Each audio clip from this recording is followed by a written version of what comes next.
Tollywood hero Bellamkonda Sai Srinivas ఓ ఇంటివాడయ్యాడు. బుధవారం రాత్రి తిరుమలలో కావ్యారెడ్డితో కలిసి 7 అడుగులు వేశాడు. బుధవారం రాత్రి 11:13 తిరుమల అత్యంత వైభవంగా వీరి పెళ్లి జరిగింది. కుటుంబ సభ్యులు, అత్యంత సన్నిహితులు వేడుకకు హాజరయ్యారు.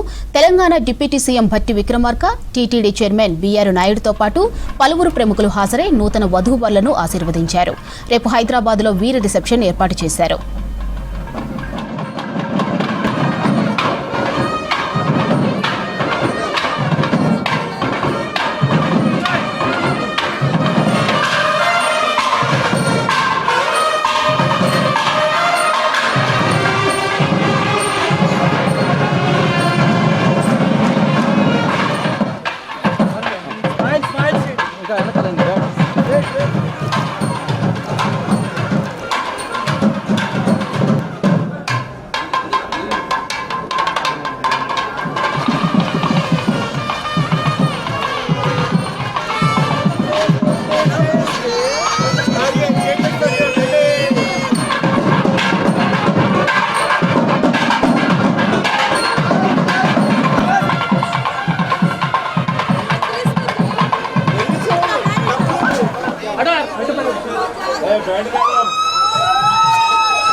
Gila.